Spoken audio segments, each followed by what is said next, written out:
3 techniques to build AI while protecting privacy.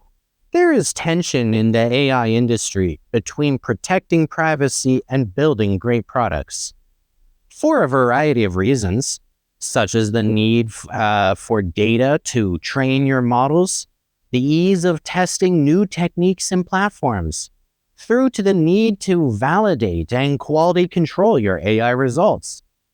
It's just a lot faster and cheaper and easier to build AI products if you take a laissez-faire approach to users' privacy.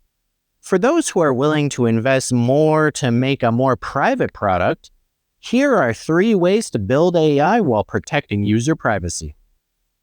Number 1, use federated learning to train a common model, but without having the data leave the customer's devices. Federated learning creates a common neural network in your home base, in your own IT infrastructure, but then has separate devices on the client's end doing the actual learning from their local data.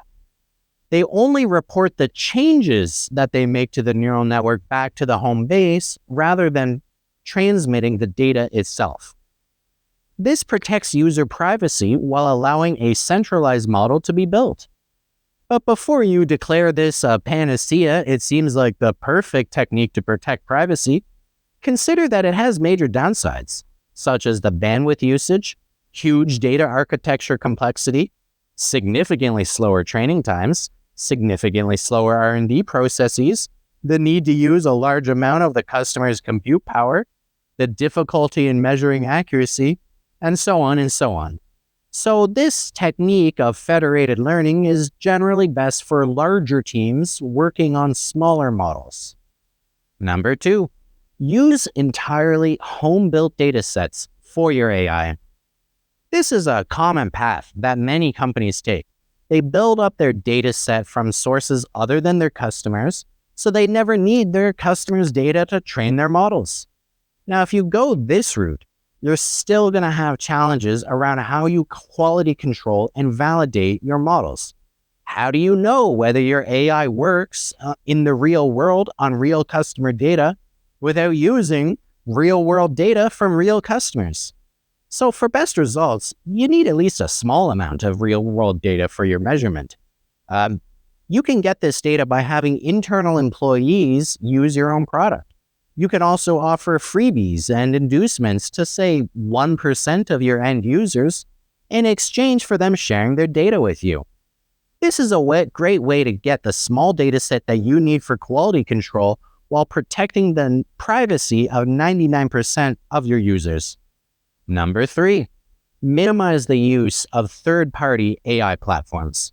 Every engineer I know has had a moment where they learned about some cutting-edge new technology that could immediately solve all the major problems in their product. And they immediately wanted to upload some company data to it and take it for a spin. It's a lot easier to stay on the cutting edge if you're not trying to do it all yourself. We kind of need third-party AI platforms.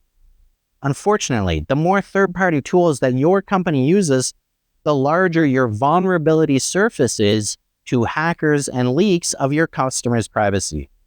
So instead of trying to use a cutting-edge tool, what you should do is understand the underlying technique that goes behind that tool.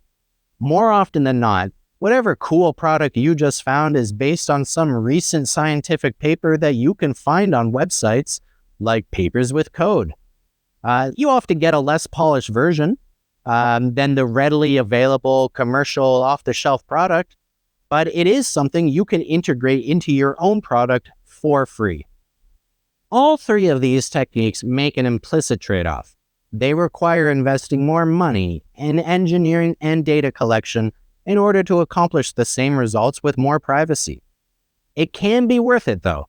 The result of that additional investment will be a product that is more valuable to your end users, a way for them to use AI technology and have their privacy protected too. This has been 3 techniques to build AI while protecting privacy. Those techniques again were, number 1, use federated learning. Number 2, use entirely home-built datasets. Number 3, minimize the use of third-party AI platforms. If you found this video useful, please like, subscribe, and follow me now to get tons of practical tips and tricks for building AI technology.